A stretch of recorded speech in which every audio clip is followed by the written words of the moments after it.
Good morning student. Today class 11th chemistry. Myself Ritesh Singh. In previous lecture we discussed chapter 4. In this chapter we discussed ionic bond, covalent bond and coordinate bond के बारे में हमने पढ़ लिया था। आज हमारा next topic है वैलेंसी और and significance and limitation of octet rule.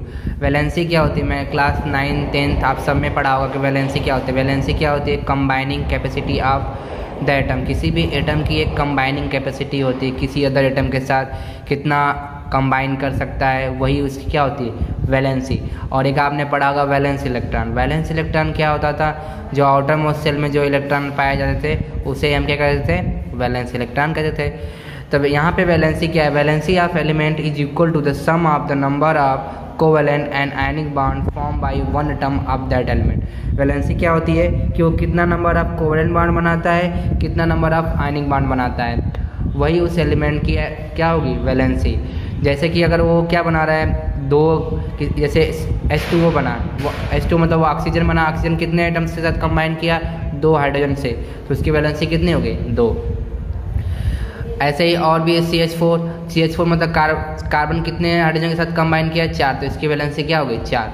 तो ये डिपेंड करता है कि वो कितने कोवेलेंट बॉन्ड बनाता है या कितना वो आयनिक बॉन्ड बनाता है। इसीलिए हम बताएं कि वैलेंसी क्या होती है? कंबाइनिंग कैपेसिटी, मतलब कितना वो कंबाइन कर रहा है, कितना बॉन्ड बना रहा है, वही उसकी क्या होती है?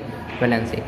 It is to be noted that one coordinate bond is equivalent to one covalent bond and one ionic bond. मैंने बताया था कि कोऑर्डिनेट बॉन्ड बराबर क्या होता है? कोऑर्डिनेट बॉन्ड बराबर क्या होता है? वन कोवेलेंट बॉन्ड होगा प्लस एक आयनिक बॉन्ड होगा। मतलब एक क्या होगा? कंप्लीट शेयरिंग होगा, और एक क्या होगा? एक म्यूचुअल शेयरिंग होगा, एक बस वन एटम शेयर करेगा अपने इलेक्ट्रॉन को। तो so if one of the atom element form A covalent bond, अगर कोई एक एटम कोवेलेंट बॉन्ड बनाता है तो उसकी वैलेंसी कितनी हो जाएगी? 2, एक कोवेलेंट बॉन्ड के कारण और एक आयनिक बॉन्ड के कारण। On this basis valency of NH3 is 3, क्योंकि नाइट्रोजन कितने बॉन्ड बना रहा है? 3, तो इसकी वैलेंसी कितनी होगी? 3। Valency of N in NH4Cl में कितना होगा? 5, क्योंकि नाइट्रोजन कितना बॉन्ड बनाएगा? 5। यहाँ पे वैलेंसी कितनी हो गई इसकी? 5। जबकि हम इसकी वैलेंसी की बात करेंगे तो निकालेंगे तो वैलेंसी 3 आएगी। लेकिन यह क्या कर रहा है? NH4 के साथ यहाँ पे एक कोऑर्डिनेट बॉन्ड का फॉर्मेशन करेगा, NH4 ऐसे फॉर्म में प्लस Cl माइनस, ये कंबाइन करके तो क्या बनाता है? एक आयनिक बॉन्ड बनता है और एक कोवेलेंट बॉन्ड फॉर्मेशन होता है। यहाँ पे कोऑर्डिनेट बॉन्ड के बारे में हो जाता है, तो इसलिए यहाँ पे वैलेंसी कितनी जाती है? 5 हो जाती है। वैसे valency of S in H2SO4 में कितना हो जाएगा? 6। ठीक है। नेक्स्ट है कोवैलेंसी। अब यहाँ वैलेंसी था तो यहाँ पे कोवैलेंसी क्या होती है? Covalency is defined as the number of covalent bond, मतलब कोवैलेंसी बताता है कितना कोवेलेंट बॉन्ड बना है, वही क्या होती है? उसकी कोवैलेंसी। किसी भी एटम का कितना वो कोवेलेंट बॉन्ड बनाएगा वो उसकी कोवैलेंसी होती है। इलेक्ट्रोवैलेंसी बताता है कितना वो आयनिक बॉन्ड बनाता है, और वैलेंसी क्या होता है? कितना वो बॉन्ड्स बनाता है, कितनी उसकी कैपेसिटी है। ठीक है। On this basis covalency of NH3 में कितना होगा? 3, क्योंकि 3 कोवेलेंट बॉन्ड बना रहा है शेयरिंग ऑफ इलेक्ट्रॉन से। And covalency of N in NH4Cl is 4, जबकि इसमें कितनी कोवैलेंसी होगी? 4, क्योंकि कोवेलेंट बॉन्ड कितना बना रहा है? 4। किसके साथ? 3 NH3 के साथ और एक Cl के साथ, और एक जो बना रहा है वो क्या है? आयनिक बॉन्ड का फॉर्मेशन कर रहा है। ठीक है। तो कितने हो गए? 4। ठीक है। अब नेक्स्ट है significance and limitation of octet rule. क्या क्या सिग्निफिकेंस एंड लिमिटेशंस होते हैं ऑक्टेट रूल के बारे में हम पढ़ेंगे। ठीक है। हमने पढ़ा था कि कोई भी एटम जो होता है अब स्टेबल होने के लिए क्या करता है? वो अपने आउटर मोस्ट सेल में 8 इलेक्ट्रॉन फिल करता है ताकि वो स्टेबल हो जाए। तो वही filling of 8 electron in outermost shell इस क्या कहते हैं? ऑक्टेट रूल के नाम से जानते हैं। लेकिन ये ज़रूरी नहीं है कि सभी एटम्स के कैपेबल हों, या जो भी स्टेबल एटम हो उनके आउटर मोस्ट सेल में 8 इलेक्ट्रॉन हो ही जाए। तो यही इसकी लिमिटेशंस है। अकॉर्डिंग टू ऑक्टेट रूल क्या कहता है? Atom of most element have tendency to attain stable electronic configuration by having 8 electron in their outermost shell. तो ऑक्टेट रूल क्या कहता है? कोई भी एटम जो एलिमेंट का होता है उसकी एक टेंडेंसी होती है कि अटेंड करे स्टेबल इलेक्ट्रॉनिक कॉन्फ़िगरेशन। वो कैसे करेगा? जब वो आउटर मोस्ट सेल में 8 इलेक्ट्रॉन रख लेगा। It has a great significance. It helps to explain how and why atom of most element combine which is to form ionic covalent and coordinate. इसी कारण हमें मालूम चलता है क्यों कोई एटम आयनिक बॉन्ड बनाता है या कोवेलेंट बॉन्ड बनाता है या कोऑर्डिनेट बॉन्ड का फॉर्मेशन करता है। रीजन क्या है? स्टेबिलिटी के लिए। But this rule is not universal, लेकिन ये जो रूल होता है यूनिवर्सल नहीं होता है, हर जगह फॉलो नहीं होता है। Atom of many element attain other type of stable electronic configuration, some of this except of, कुछ जैसे यहाँ पे एक्सेप्शन दिए ऑक्टेट रूल के जो नहीं फॉलो करते हैं ऑक्टेट रूल। पहला क्या है, हाइड्रोजन एटम। हाइड्रोजन एटम के क्या डुप्लेट रूल फॉलो करता है, मतलब कि या तो एक इलेक्ट्रॉन लॉस कर देगा तो भी वो स्टेबल हो जाएगा। जैसे 1 इलेक्ट्रॉन लॉस कर दिया तो इसके पास एक ही इलेक्ट्रॉन था वो भी लॉस कर दिया, नहीं बचा, तो number of electron in outermost shell कितना हो जाएगा, H+ में 0।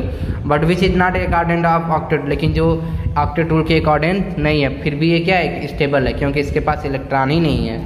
नेक्स्ट है हाइड्रोजन एक इलेक्ट्रॉन ले लेगा तो H- बन जाएगा, तो ये कहाँ चला जाएगा, 2 इसके आउटर मोस्ट सेल में इलेक्ट्रॉन हो जाएगा, तो ये नियरेस्ट किसके पास चला जाएगा, हीलियम के पास, तो भी ये भी स्टेबल है। लिथियम भी एक इलेक्ट्रॉन छोड़ेगा तो किसके पास चलेगा, हीलियम के पास। बेरिलियम 2 छोड़ देगा तो ये भी चला जाएगा किसके पास, हीलियम के। तो number of electron in outermost hydrogen lithium beryllium in this ion is 2 which is not according to octet, जो कि ऑक्टेट रूल के कारण नहीं है। ये क्या हो, डुप्लेट रूल यहाँ पे आ गया, मतलब अगर 2 इलेक्ट्रॉन भी आउटरमोस्ट सेल में यहाँ पे इनका हो गया तो ये क्या हो गए, स्टेबल हो गए। ठीक है, नेक्स्ट है हमारा BeCl2 and BeCl3 are quite stable. Number of electron outermost shell B in BeCl2 and B in BeCl4 and 6। Outermost में कितने होंगे, इसके 2 और 2 इसके 4 हुए। यहाँ पे 3 और 3 6 हुए। देखा जाए तो ये क्या है, स्टेबल नहीं है, लेकिन ये क्या होते हैं, स्टेबल होते हैं। ये स्टेबल कैसे होते हैं, हम जब आपको पढ़ाएंगे P ब्लॉक एलिमेंट्स पे तो इनका फिगर बना के बताया जाएगा कैसे होता है। ठीक है, बट ये BeCl2 BeCl3 4 6 होने के बाद भी ये स्टेबल हो जाते हैं। अगला है nitrous oxide NO and nitrogen dioxide are odd electron molecules. इनमें क्या होता है, ऑड इलेक्ट्रॉन होता है, मतलब कि 7 होगा 5 होगा ऐसे। जैसे यहाँ पे नाइट्रिक ऑक्साइड है, इसके पास नंबर ऑफ इलेक्ट्रॉन कितना था, 5, 2 के साथ कंबाइन किया तो नंबर ऑफ इलेक्ट्रॉन कितने हो गए, 7, जबकि ऑक्सीजन का 8 पूरा है लेकिन नाइट्रोजन का नहीं पूरा है, तो भी ये क्या एक है, स्टेबल कॉन्फ़िगरेशन है नाइट्रिक ऑक्साइड। वैसे नाइट्रोजन डाइऑक्साइड की बात करें तो यहाँ पे 1 2 3 4 5 ऑक्सीजन का पूरा है, यहाँ पे भी ऑक्सीजन का पूरा है, बट नाइट्रोजन का कितना हो, 1 2 3 4 और 2 6 2 यहाँ पे देगा 6, तो अब कितने, फिर भी इसके ऑक्टेट नहीं पूरे हुए, 4 2 6 7, यहाँ भी 7 हुआ, तो ये भी ऑक्टेट पूरा नहीं है, लेकिन ये कम NO2 और नाइट्रोजन डाइऑक्साइड हम पढ़ते हैं, ये स्टेबल है। ठीक है, तो ये सब होते हैं जो क्वाइट स्टेबल होते हैं लेकिन ऑक्टेट रूल फॉलो नहीं करते हैं। खासकर क्वेश्चन में आपको एक्सेप्शन क्वेश्चन ज़्यादा पूछता है, इसलिए ये टॉपिक बहुत ज़्यादा इंपॉर्टेंट है। ठीक है, नेक्स्ट है number of electron outermost shell of chromium, या जितने डी ब्लॉक या डी ब्लॉक से अधिक वाले एलिमेंट्स होते हैं उनमें ऑक्टेट रूल फॉलो नहीं होता है, फिर भी वो क्या होते हैं, स्टेबल होते हैं। जैसे क्रोमियम 3+11 होता है जो ऑक्टेट रूल नहीं फॉलो करा है, SN2 SN4 आर 2 NAT, फिर भी ये फॉलो नहीं कर रहा है, तो ये ऑक्टेट रूल फॉलो नहीं करते हैं, फिर भी ये क्या है, क्वाइट स्टेबल है। According to octet rule maximum covalency of element is 4। अगर हम देखा जाए ऑक्टेट रूल क्या था, किसी भी एलिमेंट की मैक्सिमम कोवेलेंसी कितनी होती है, 4, मतलब 4 इलेक्ट्रॉन वो शेयर कर सकता है। But according to Sidgwick element having empty d orbital in their valence shell can expand their octet and can covalency more than 4। Sidgwick ने क्या कहा था, अगर किसी एलिमेंट्स के पास या एटम के पास d ऑर्बिटल भी वैकेंट पड़ा हुआ है तो वो अपना कोवेलेंसी 4 से अधिक भी बढ़ा सकता है। कैसे बढ़ाएगा हम देखेंगे आगे, आपको बताऊंगा अभी। This is known as Sidwick maximum covalency rule.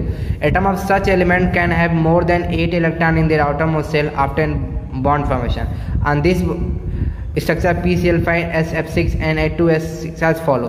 जैसे इसी को समझना चाहें तो अगर नाइट्रोजन की बात करें तो नाइट्रोजन के आउटरमोस्ट में क्या होता है, 2 and 5, आउटरमोस्ट में कितना होता है, 5 होता है। कॉन्फ़िगरेशन करेंगे तो क्या होगा, 2s2 2p3, लेकिन यहाँ पे क्या उसके पास d ऑर्बिटल खाली पड़ा होता है, डी ऑर्बिटल खाली पड़ा होता है, तो क्या करता है, ये जो s वाला इलेक्ट्रॉन होता है इसको छोड़ के ये कहाँ चलाता है, डी ऑर्बिटल में। तो यहाँ पे कॉन्फ़िगरेशन कैसा, 2s1 2p3 और 3d1 का कॉन्फ़िगरेशन p के साथ n के साथ नहीं होता है।